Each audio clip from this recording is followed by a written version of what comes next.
RAD Radio presents the RAD pROBcast. My guest for episode 3 of the pROBcast is Jammi from Ink Off Me, who some of you already know from some of Brandon's pRODcasts. So you're a pro at doing this. So I assume you're not nervous at all, right? I'm terrified. What? How many? You've done, what, at least 2 with Brandon, right? Maybe more? I think 4 altogether. So what's the difference? Oh, you're the big guy. Oh, boss. come on. You're the magnificent Rob. Okay, flattery will get you everywhere. So, first question is the most important one. Why is your name spelled wrong?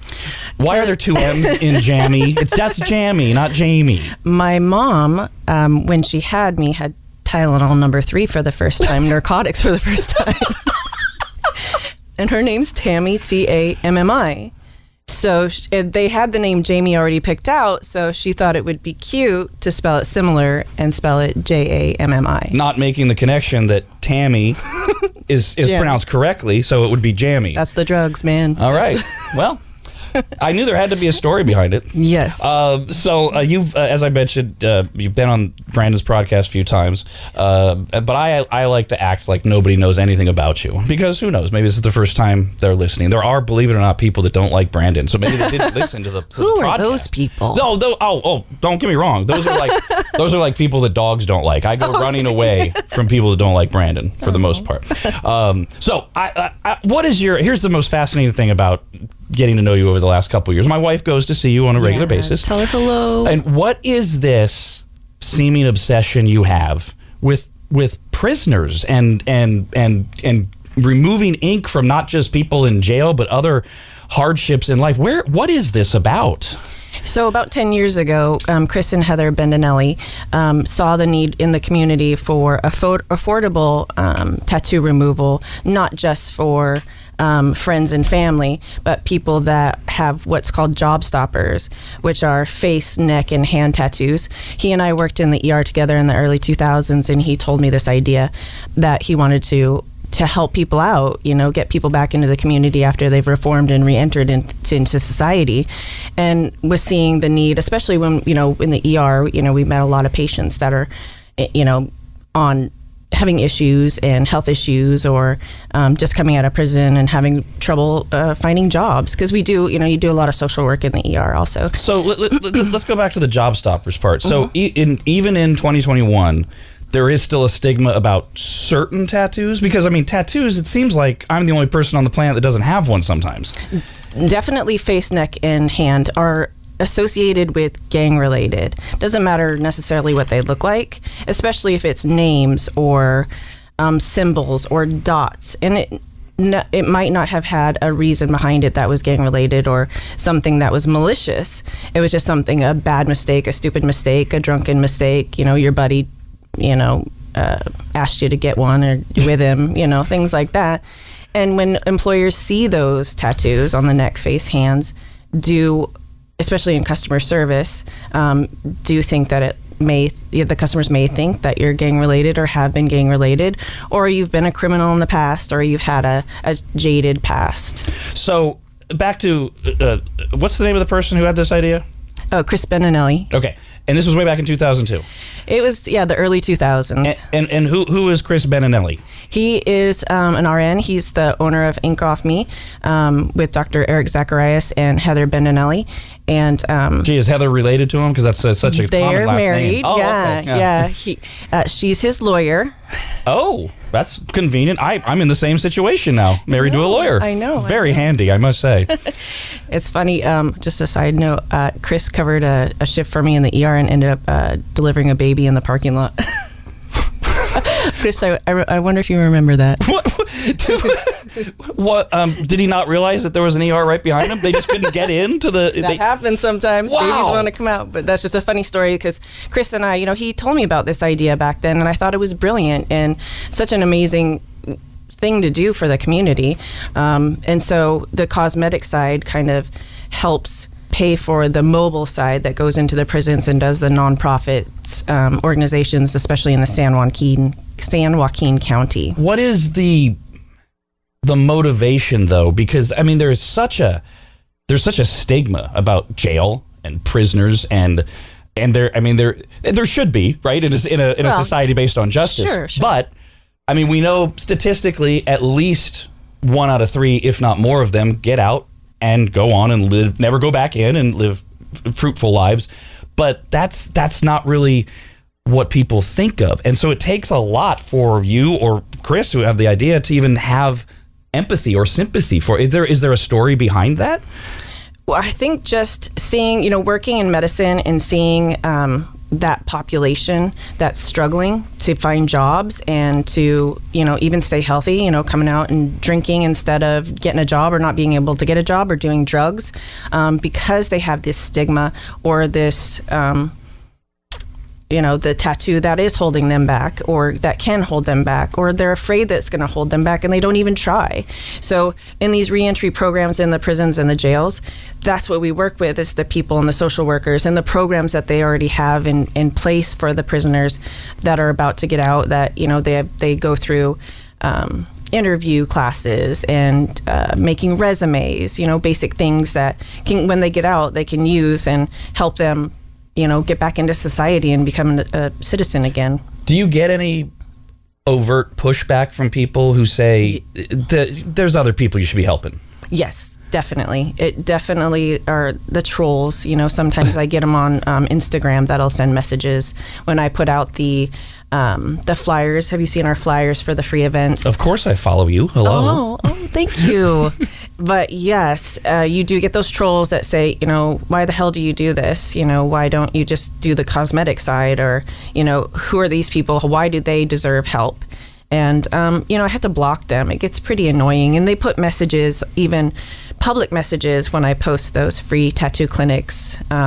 It's awful. There's not many. I'm going to say there's 3 that I've actually had to block for foul language or just being not respectful to our company or to the people that we serve and to our community. Because it's not just the prisoners, it's everybody that's, could be offended by, they know that we do this, we do the cosmetic side to help with the nonprofit side, and they know and they appreciate that, and they don't need to hear stuff like that or see stuff like that. And it's always a fool's errand to get in a back and forth on social media, for sure. Totally. But what is the answer to people that say, why them? Why are you helping prisoners and other people like that, quote unquote? Well, that's why Chris and I started, is medicine. We want to help people. Doesn't matter who you are. And when you see a group of people that are in more need than others, then you try to focus on that. And that was something that he really saw back then, was the need for helping prisoners and reformed inmates. And it doesn't have to be prisoners, gang members, again, domestic violence survivors and sex trafficking branding, all of that, we kind of lump them all together as in a group of people that just need help, a little help to get through. So am I to understand that as you're seeing them come in to the ER from these various walks of life, that you're also realizing that they're human beings? Exactly. You humanize. I mean, you see a person for who they are, not what's on their skin, not skin color, not their tattoos, but their story, which every tattoo has a story behind it. Doesn't matter if it's a tramp stamp or if it's 3 dots next to your eye, Do you have any tattoos? I do. You do? And you're proud of them? You're not going to remove them yourself? I'm not. I love them all. All right. So let's go. So, and I also presume that when somebody comes into the ER, depending on how severe it is, you also don't have time to give a crap what their story is. And that's maybe also how you get to know them too. You shut the curtain and things are told, in the story, and, the physicians, and you bring in social workers and you hear the stories.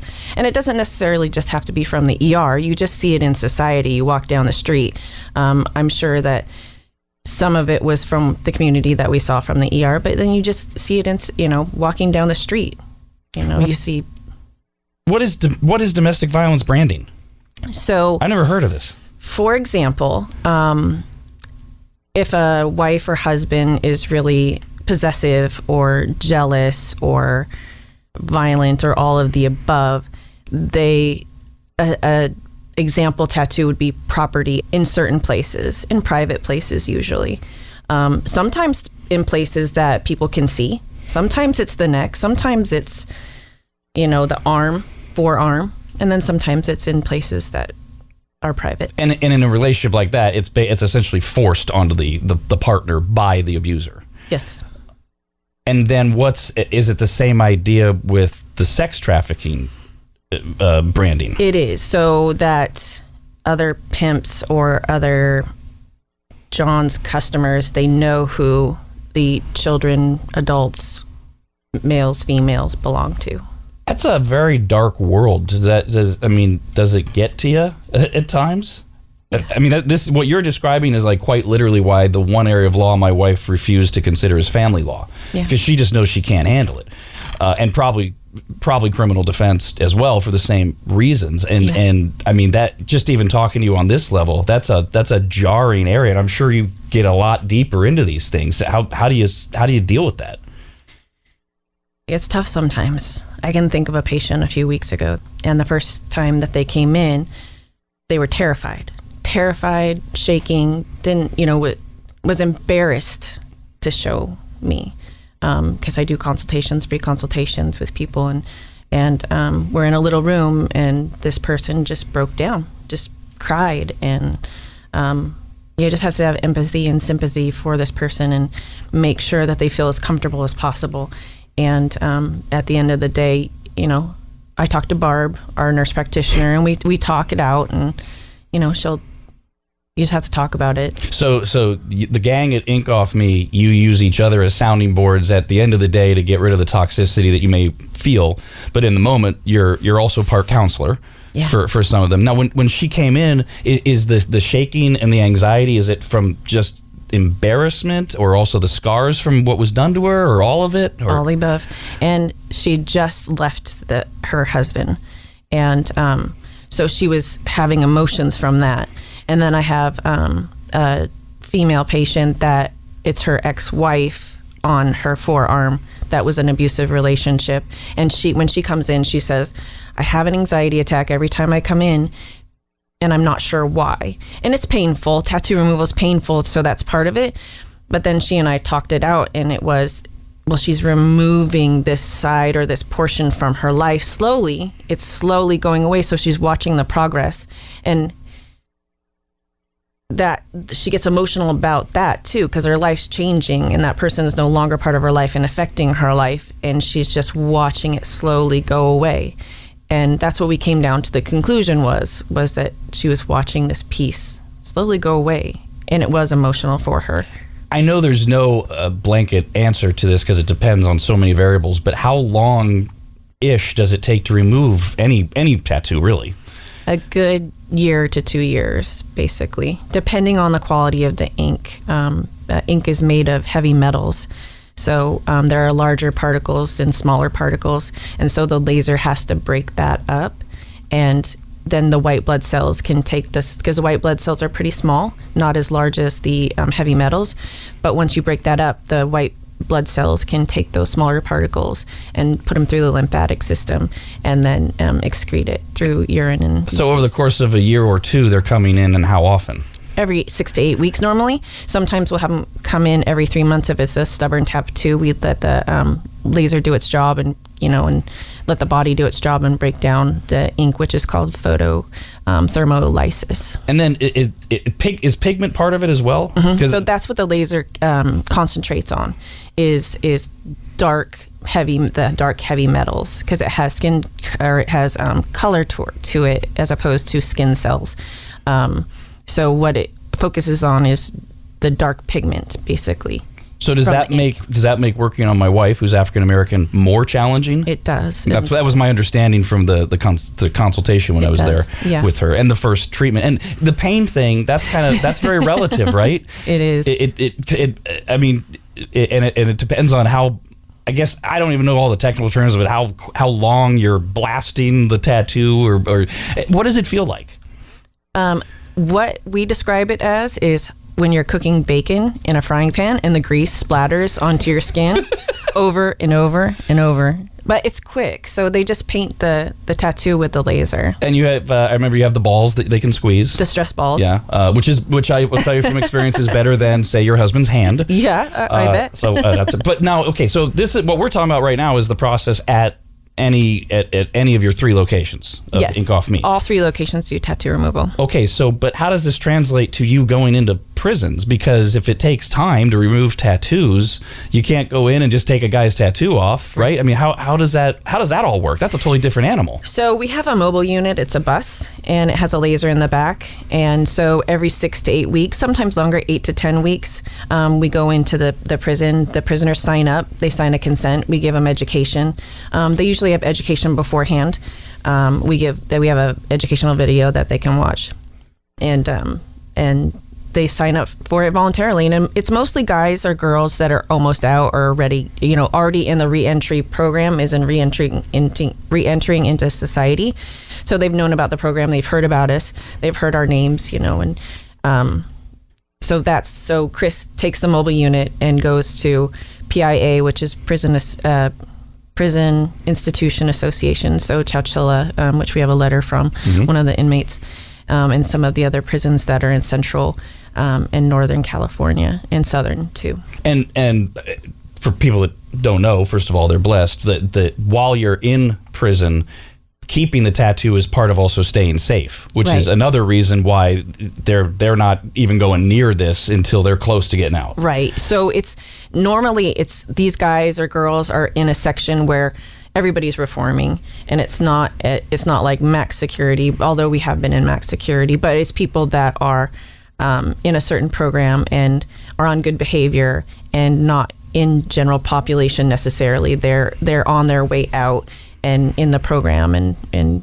getting ready for society, getting back into society. So they have to be on good behavior. They have to go through certain classes and be able to maintain good behavior and good actions to stay in the program. And then back to the counseling part of it, like you have at Ink Off Me, you have people coming in and they're getting over these abusive relationships and other various stories. What about with prisoners? I mean, do you get stories from them? Do you get scared? What kind of interactions do you have with them?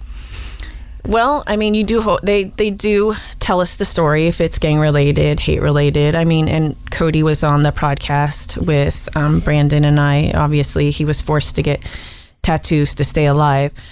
So you do get those stories. Once the bus door closes, the curtain closes, they tell their stories and why they want them off. They have kids, they want to get out and get a job and be able to support their families, or, they have grandkids. So they don't want the stigma of being in prison or being in a gang or being a hateful person when they're not. That's not who they are. They're trying to reform themselves and become, positive people in society. And you find the overwhelming majority of them are good, decent people? Genuinely just grateful for us, grateful for the opportunity to get a second chance, that they're getting out of prison and not staying in that environment anymore, that violent, negative environment, that they're actually getting another chance at a normal life. And so after you go to, say, Chowchilla, you start the process, but then what about going back, or how do they get the tattoos fully removed? So normally these are people that are on a 2-year plan for re-entry into society, because it does take a long time, obviously, and there's so many aspects that these people have to go through before they're released. Some rehabilitation, job training, which they do woodwork and metal work in there, and get some on-the-job training.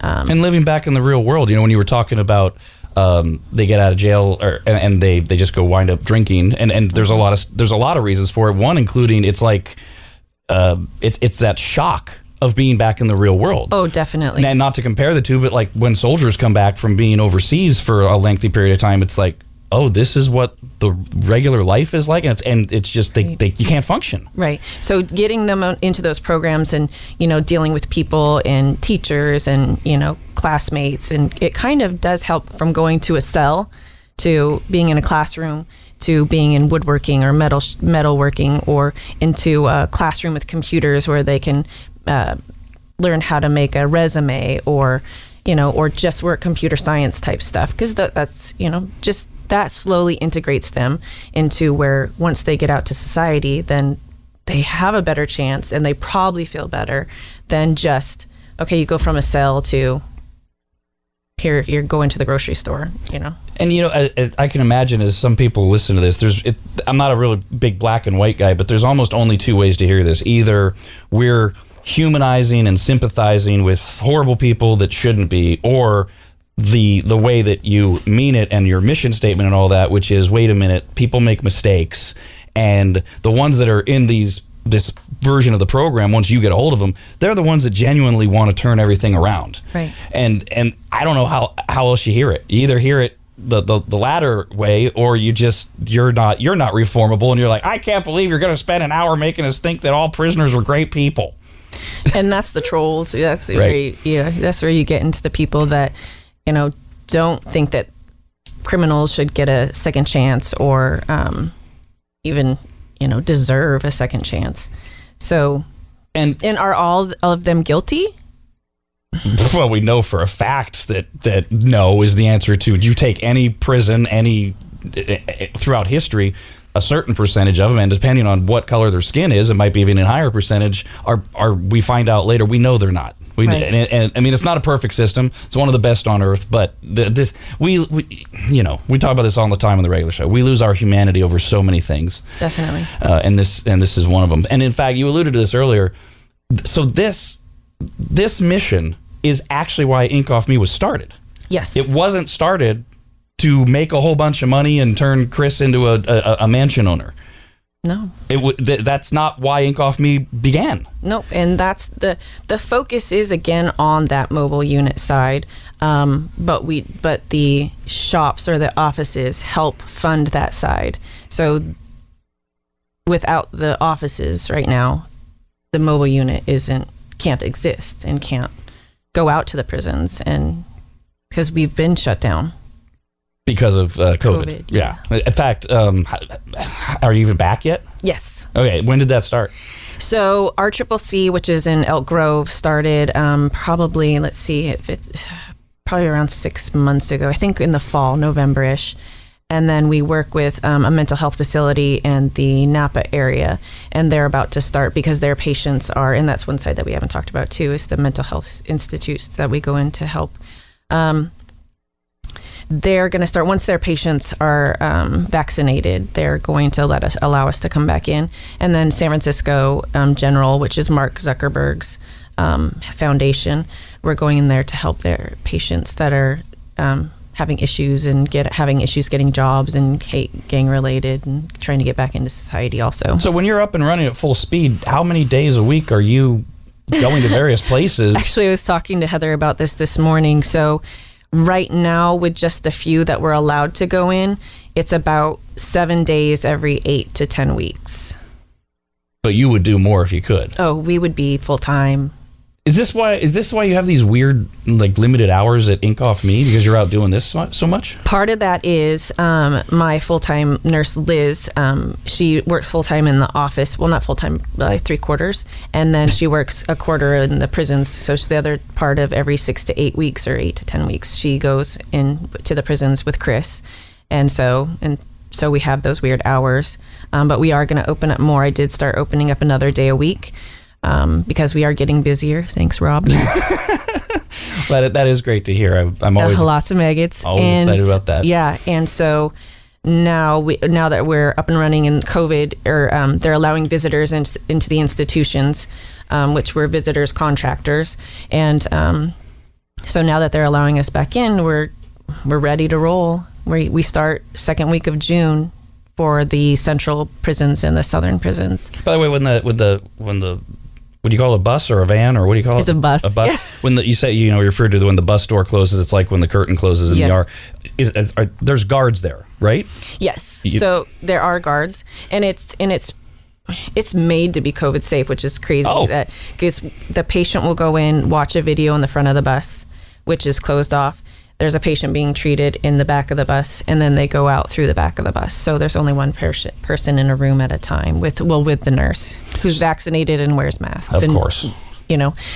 Does all the protocols that. Yeah. How excited are you for that to be behind us? Just the whole pandemic thing. So a year ago from today, we were just opening up, and we had, again, because we had been closed for 8 weeks, and we had no idea what was going to happen or where we were going or what was going to.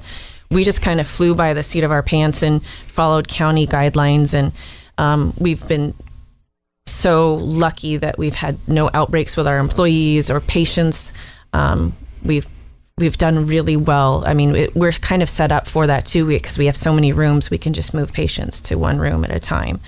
And everybody's been really compliant with, everybody's used to it now. Right. In the beginning, we just said, wash your hands, hand sanitize, wear a mask, and one person in a room at a time. Yeah, I mean, what you do is so physically invasive at times that you had to be at the height of the sanitation needs list. I mean, if you weren't allowed to get our hair cut, for God's sakes, right. How can I go in there and take off my shirt and have you, rub it and put a needle on me and you put a salve or whatever the heck you do, and depending on which service you're doing. So that had to be challenging as heck. It did. We just did tattoo removal for the first couple of months because the way that it was set up was patients that couldn't come in during the shutdown could come in, once they started opening up a little more. I think that was more like in May. So we just did tattoo removal because those patients were already in the process and we're a medical office. So we were able to take care of those patients. And then slowly, as things opened more, the Bay Area was the last to open just because it was a little more restrictive. And they did tattoo removal only for a long time also. And you are technically classified as a medical office? We are. We have a medical director. And I want to get back to all of that, but I do want to. I want to go back to the prisoners for just a little bit more, because you talk about how appreciative they are. Do you have some type of tangible, factual knowledge that you're helping? Just from letters, calls. They send other people in who are reforming to that tell our story. So basically, we hear it, we see it every day. Do you ever get to hear years later? Oh yeah. Look at what I've turned into? Definitely. We have a patient, Derek Cicito. He actually had full face tattoos, and he's okay with us telling his story. And he now actually works for the county as a drug and alcohol counselor in San Joaquin County, and we removed his tattoos. He was on a Discovery Channel interview that we had a few years ago, I think 2009. But yeah, we hear his story and stories like that all the time. I hear, and I don't know if there's any statistics on this, but I hear so many stories of people that get out of prison and they do exactly that. They wind up getting into a profession that helps people not do what got them into prison. Yeah, because they see the results, they're touched by it or they're affected by it. So that's something that, encourages them to help others and help others get to where they are. So it happens a lot. Now, you mentioned earlier that you gave me a letter. We're obviously not going to mention who it's from, but it's from somebody at Chowchilla Prison. But there's some things in there that didn't make sense to me. Okay. Other than obviously a lot of gratitude here. But it was written on April 25th of 2021. And it says, Dear Inkoff, and they even put the website right, dearinkoff.me. Oh, isn't that nice? Yeah, that's handwritten. Says, I hope you're all safe and not suffering too badly due to COVID. And I also hope you can continue to come back here to Chowchilla Prison in California to continue your amazing work in removing so many tattoos and giving all of us a real shot at obtaining employment upon release.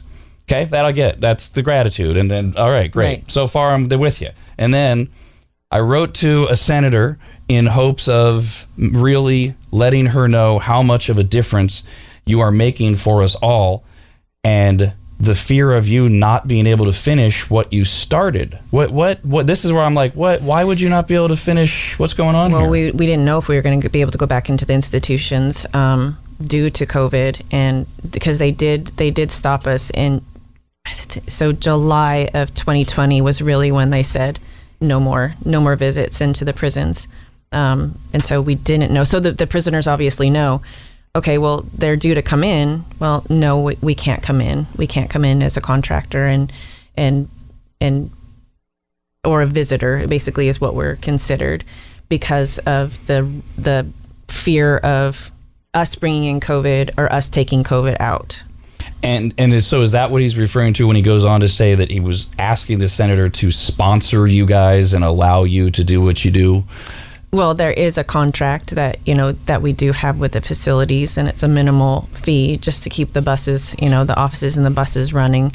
So you're not getting rich off of this whole I'm removing tattoos from prisoners thing. There isn't some type of state contract and, the senators are giving you these big kickbacks and you're charging Well, there's not kickbacks, but there is a contract that, that says that we're able to do this and where we can do it and help fund that. And the state helps fund it, but then you've got your commercial side. Not anymore. They're not even funding it. They're not even helping. No. That's the back commercial to side. Yeah, the commercial. fundiness. Yeah, the commercial side does. Right.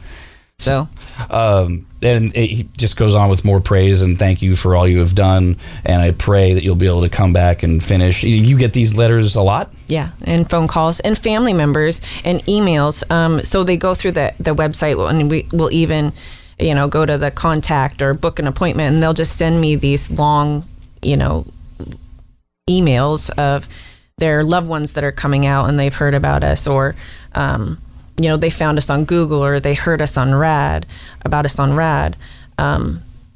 There's several ways that they get to us, and it's pretty amazing. It's life-changing for a lot of people, and again, not just prisoners, Well, yeah, let's go back. What is the mental health side of this? So there are several. Some people will self-inflict harm, as in put nasty tattoos on themselves or get them for certain reasons when they're in a bad place.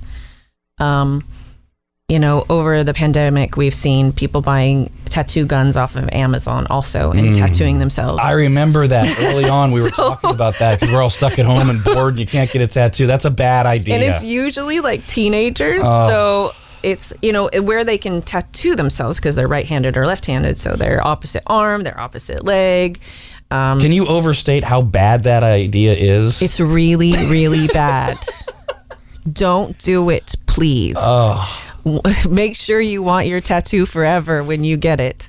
And we have great artists that we can give you the names of that we work with. Right, that's the second part. Make sure, so my wife was a victim of both things. Okay. First of all, make sure that you want to have it forever, okay? But then the second thing is have someone else do it and make sure they're a trained and highly qualified and referred professional. Because you are breaking the skin. It is, you putting yourself at risk for infection or, scarring.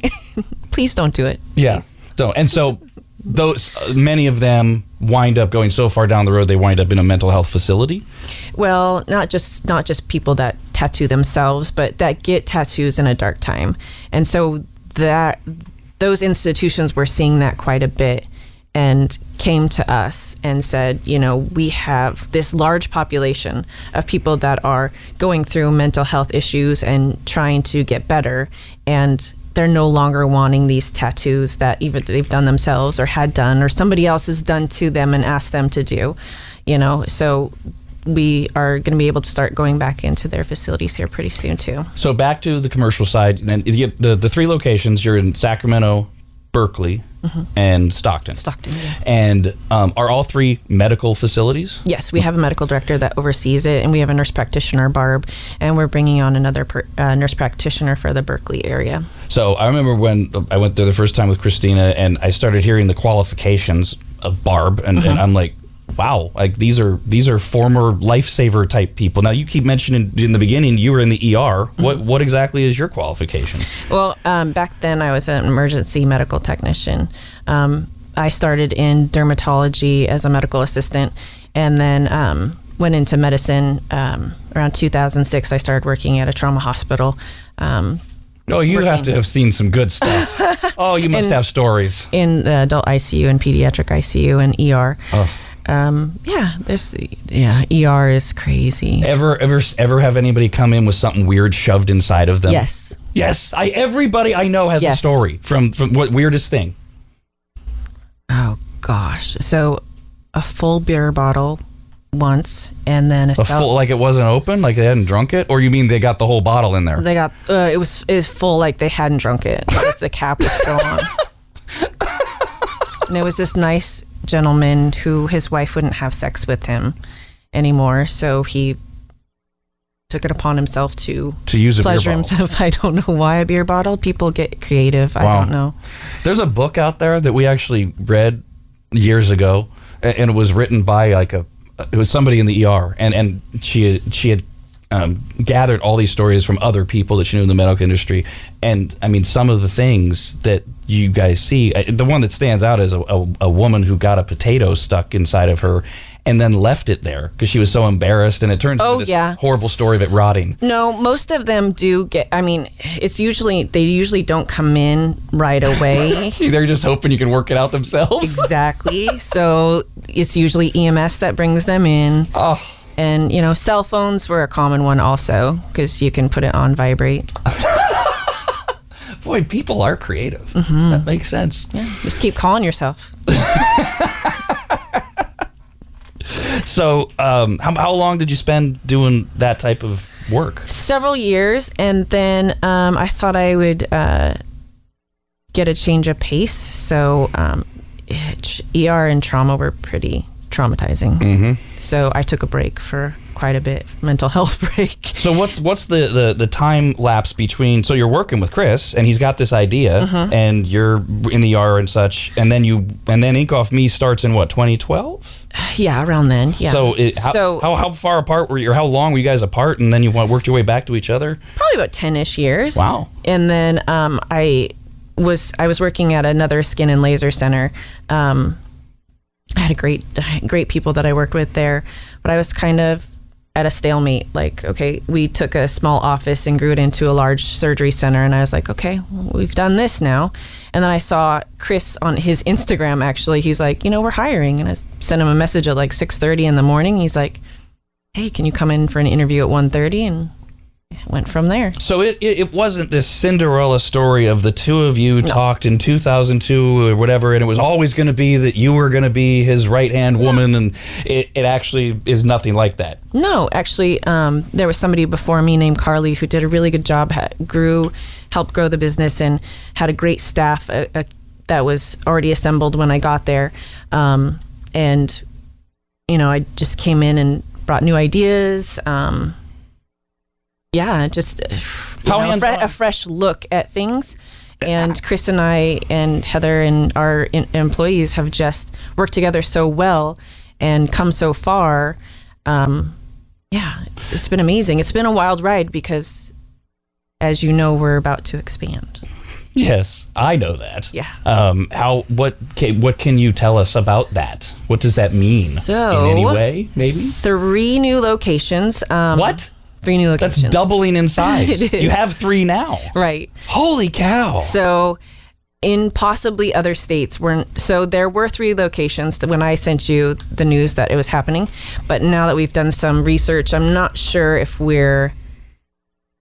I can't say locations yet. But we're doing a lot of research. But we're hoping by the end of the summer, 3 new locations. And is part of the challenge that each state has different regulations? It is different. Yeah, different. Like, do you have to have a medical director? Can it be a nurse practitioner? Can it be a physician's assistant? Plus, we want to be in the areas where there are prisons that we can get to also. So you're looking at that demographic. Like, okay, if we're in Seattle, where would we want to be? If we're in Southern California, where would we strategically want to be so that we can send our mobile units out to those prisons and house it with the offices that can help fund those mobile units that can go to those prisons. So even as you expand on the commercial side, you're still hyper-focused on the prison side? Yes. Wow. Are of the 3, are any of them in the listening area?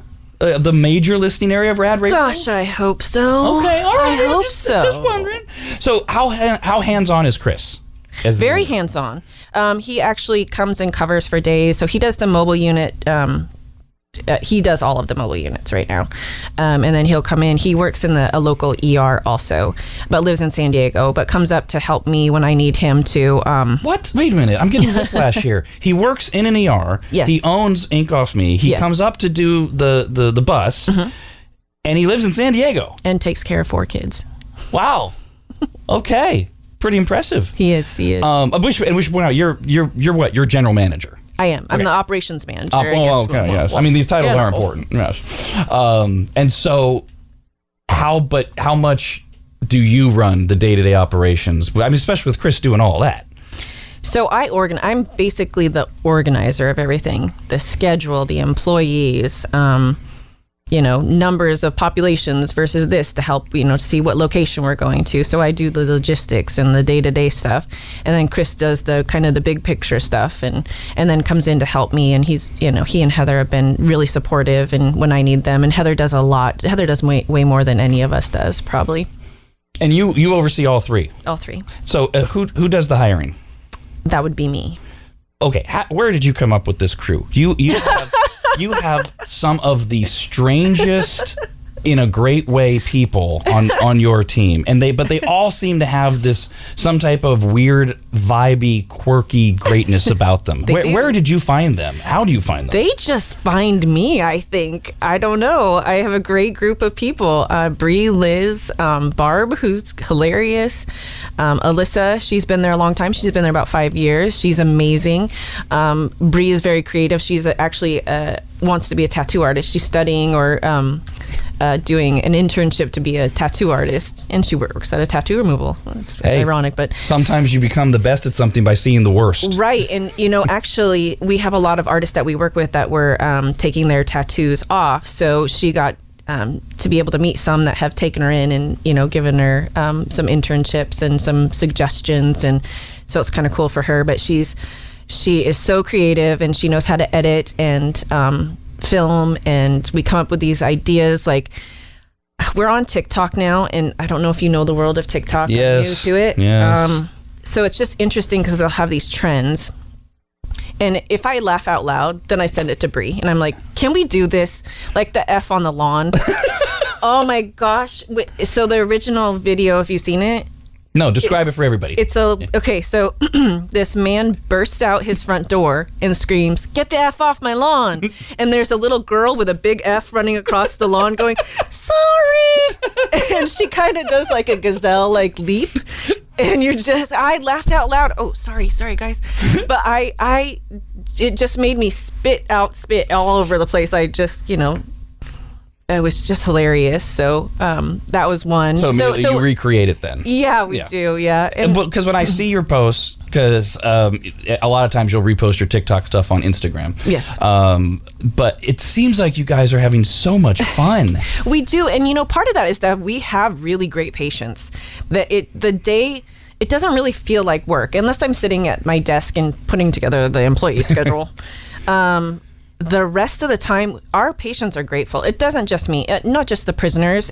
People are coming to get their tattoos erased because of something, because it's a shitty tattoo, or it's a tramp stamp, or they just don't like it anymore. They've outgrown it, and so they're happy to see us. There's not a lot you can do these days. Come to Ink Off Me and see us and have a good time. Eventually, I'm going to put a karaoke machine in the lobby. I sing Gangsta's Paradise. We have music playing. I want to, we just have fun. And we need to make patients feel comfortable because it hurts. And it's not comfortable. And like we've talked about, some patients come in and they're like, they're having anxiety attacks before they come in. I don't know if karaoke would make me any less anxious, but I mean, some people. Oh, come on. If you saw me, singing away and... Yeah. And then we go and we take you back and we give you a painful treatment. Now, and in Sacramento in particular, you do a lot more than just tattoo removal. Yes, we do hair removal, brown spots. Now, hairiest person. I mean, do you, again, there's got to be, you have to see some people that have hair, way too much hair in certain spots of the body. Well, what's funny is I get a lot of requests for full body hair removal because people just don't want to have to shave anymore. But I mean, I'm Italian and I'm pretty hairy, Native American. So are women more likely to ask for full body hair removal? Yes. Men usually have particular areas, and that's normally chest, back, face, and manzilian. And then is it permanent when you do hair removal? So people normally need around 6 treatments for full reduction removal. Changes in hormones or medications can sometimes have the hair grow back, and you might need touch-ups throughout the years. And it may come back fully, and that's depending on age, again, hormones, pregnancy, birth control changes, menopause. That's when hair can start to come back. And there's medications that like hormones, like progesterone or estrogen, that hair can start to grow back also.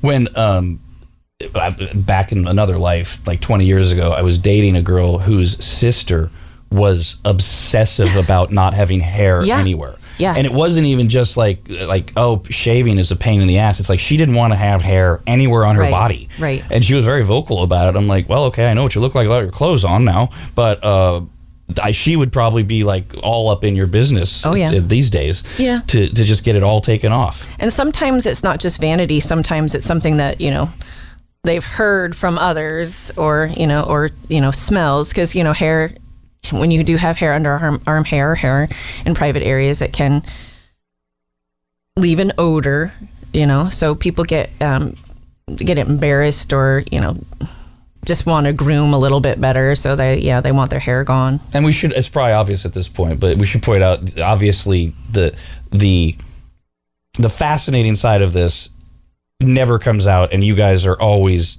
super professional, and you never make anyone feel self-conscious, because I'm sure there's people that are like you bring up the earlier, the anxiety over the tattoos. There's got to be people that are like, oh my God, I am so embarrassed about this hair that I'm about to show you. Right. So that's why we try to do continuity of care, which is you have the same provider every time. That way, you get to know the person, and all of our staff is so just mellow and calming, and we have fun and we laugh, but when you get back into the room, we're professional and we take care of you, and that's why people come back, and that's why people refer us, and that's why people and at this point, there's not much you haven't seen between all of you. Oh, we've seen everything. Yeah. I mean, I really doubt somebody could come in with something that between the whole group you haven't been. Oh, yeah. Maybe one of you hasn't seen it, but a whole bunch of you have seen it. Yeah. Now, what about all this other fancy stuff that has to do with acne and wrinkles and spots and lines and stuff? So we have the laser each laser that we have does several things. So we have these tattoo lasers, but they can remove brown spots. Or we have this hair laser that can also do laser facials. So what's a laser facial? So laser facial is to help with fine lines, wrinkles, collagen building. Can you get rid of my eye bags? It can help. Really? Yeah. Would you target that area? Yes, we would. But why not? If you're there, why don't we do the full face? Well, I don't know. Why do the full face? Just because. Well, but it makes you look pretty. It makes me look what? It'll make you look pretty. Handsome. Aren't I already handsome. Pretty and handsome? Well, yes, of course. So but it doesn't hurt. So if you wanted to concentrate on there, we could just concentrate on there. But there's no reason to. In other words, as long as you're in the area, do the whole face. But what? Okay. First of all, do I keep my beard, or do I have to shave it for this? You have to shave, because it would probably burn the hairs. Okay. And it does put you at a little risk for a little hair removal too, but it doesn't happen often. Oh, well. So you might look patchy. As you can see from most of my head, hair removal for me is just a standard way of life. So what would be the benefit of getting a laser facial from you as a guy? For a guy, normally guys come in if they have rosacea, which is small veins that you can see physically, and the laser will concentrate on the color, the pigment, the redness of that. If you put a laser over just skin that didn't have a lot of color, pigment, it can build collagen, but it's not going to hurt that skin or burn that skin when it doesn't have anything to concentrate on. It just helps with skin cells to expand and close pores, or help with pores, and build, like for scarring, it can help make it smoother and not as cratery. And then with fine lines, it just kind of settles those, just like with the scarring, just settles the crevice and fills it in. Is this a one-time thing? No, normally people need a series of them. And then people do them, like I have a woman who's a model. She comes in before a photo shoot, probably about a week beforehand. Kind of gives you a good glow, kind of resurfaces the skin. It's non-invasive, but it does give you a little glow and help with some redness. And if you have any scarring or any pimples. Like she has trouble with acne, so it can destroy some of that active acne, kills the bacteria, and then before the photo shoot, she looks nice and glowy. I can't believe I haven't been badgered by my wife to try this. She's so into pores. I'm trying to think and all of that if she's stuff. had an LG. I don't know if she's had a face. She's beautiful. Oh well, yeah, no, she wouldn't. She doesn't need them. Although I'm sure she does everything she can to take care of her skin.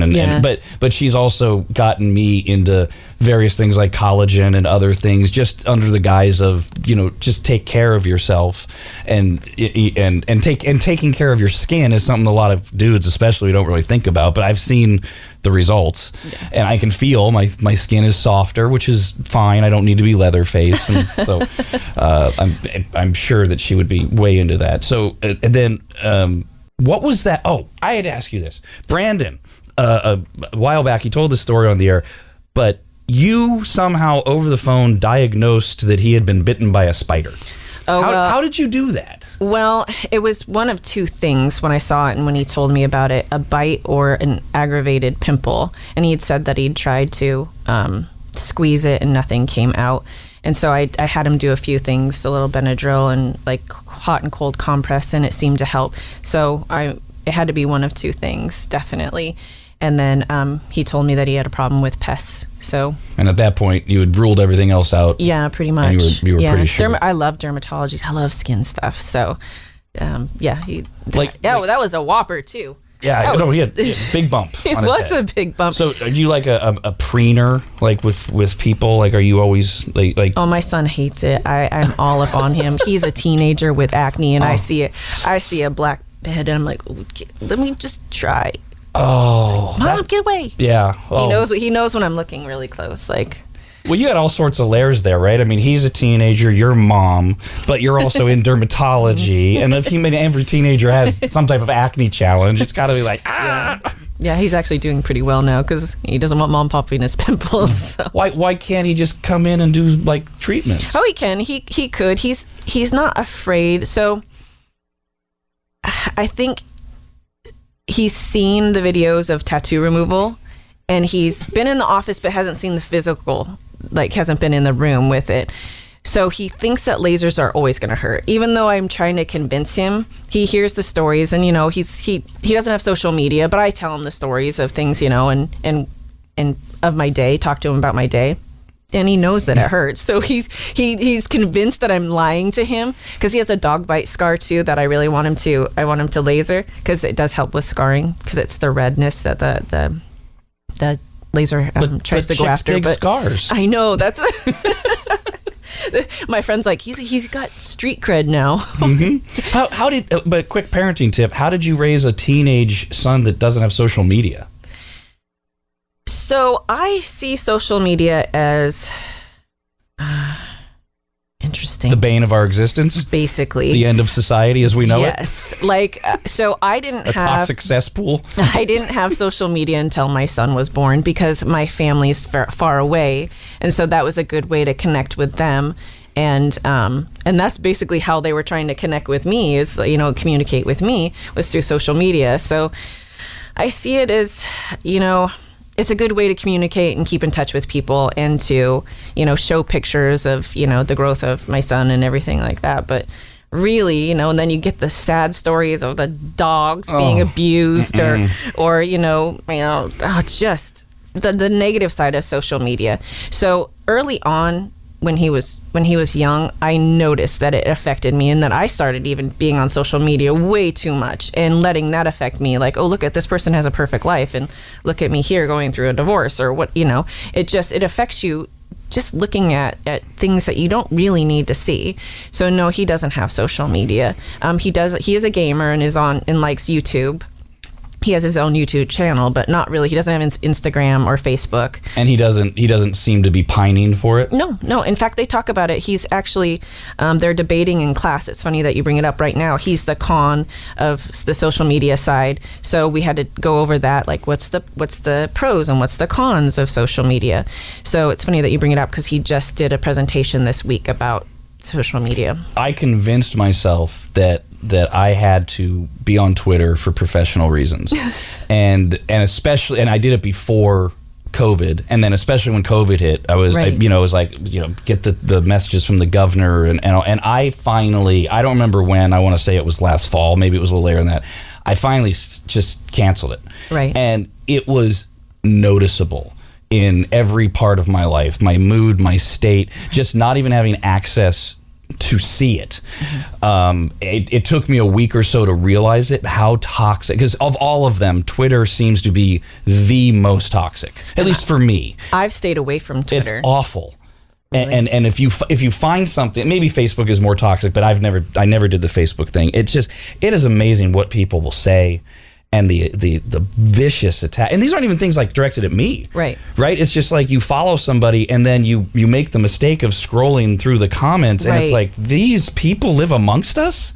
Not all social media is bad. You've perfectly illustrated. You have a lot of fun with it. We have fun with it.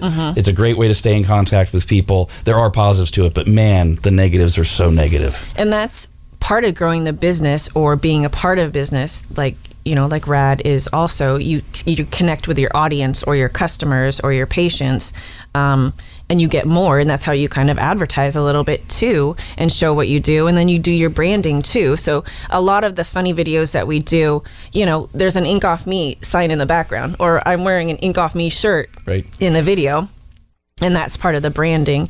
And then people, they see the funniness of it. Oh, but what's Ink Off Me?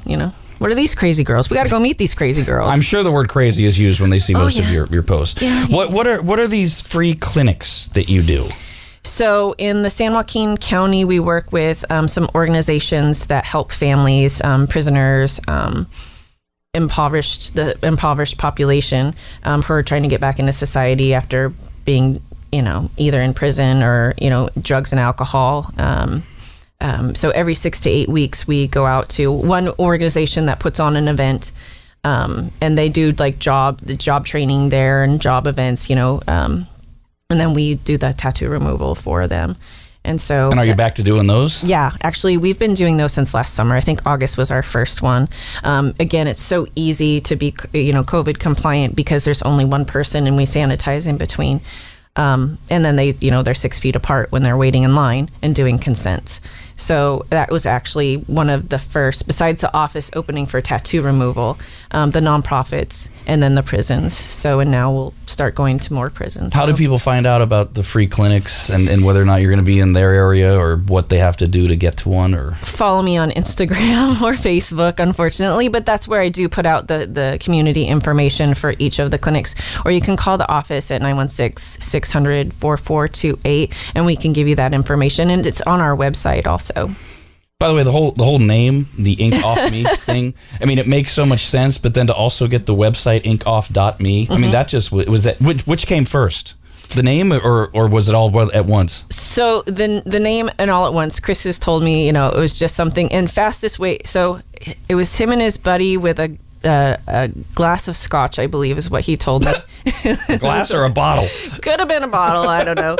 Years ago, and they came up with the Ink Off Me, and then fastest way back to your future within that whole conversation and the website all together. They came up with it. It's pretty funny what you can come up with when you have a few drinks. Wow. Then, yeah. Well, I mean, you do amazing stuff, and I know you know that, and you see it, and people whether it's helping the prisoners get their lives back, or just helping people like my wife get rid of their youthful bad mistakes, or maybe even freshening up my face, I guess. And you beam when you talk about what you do. You really love this, don't you? I do. I love my patients. They love me. I just, they all have stories, and I think that, and I might cry here a little bit, it's a different side of medicine than, working in ER or working bedside.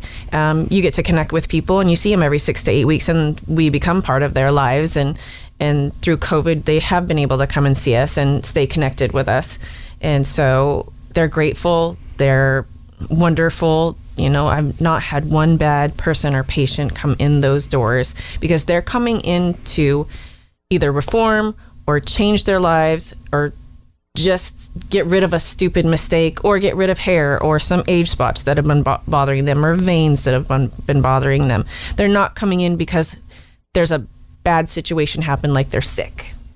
So it's a different side of medicine. You get to talk to them and connect with them. And we really do. And as you've seen and heard, connect with our patients. Well, and this whole relationship is the weirdest thing because I came to know you through Matt at Tahoe Blue Vodka, which it seems like such a strange relationship that he is the one that connected us in the very beginning. Mm-hmm. How did that even happen? I found out what he did, and I was like, I want to work with you. I just pulled him in my office and said, I want to work with you. And he's like, well, I'm in this industry, and you're in this industry. We don't really gel together.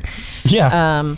And then we had gift cards, and I was like, well, could we do an event with you and I could give out gift cards? And he's like, no, but I do advertise on RAD, and maybe you can give them gift cards for their games. And I was like, sure, why not? And that's how it started. How it started. And when like I said, when Matt made me the offer, I'm like, well, I know our audience would absolutely love that. And then it's just been, you've had great maggot success. Yes. The stories from the maggots are great. Everybody loves you, and this whole relationship has just blossomed. And the only other part where you were beamed even more today is when you're talking about expanding, which is so great. Yeah, I mean, we're going to help more people. That's the goal, is to help as many people as we can. It's a stupid overused thing, but you're very inspiring, and I love working with you. You're a great partner. I love working with you, and everybody on the show has just been amazing and so supportive.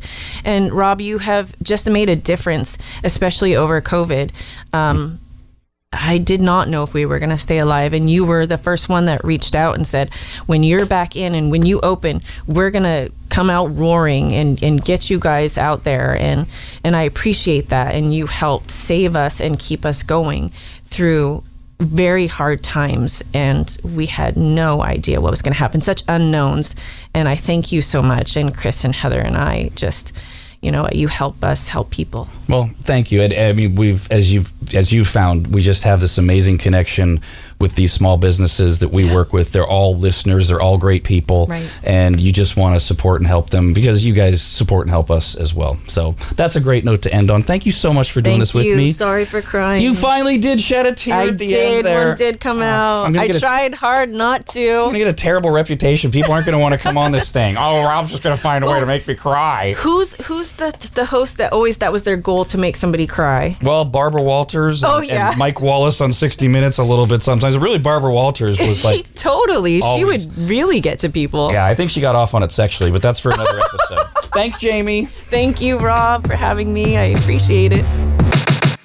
The RAD pROBcast. Did you enjoy this episode of the RAD pROBcast? Send an email to rad@radradio.com. A new episode of the pROBcast premieres anytime Rob feels like doing one.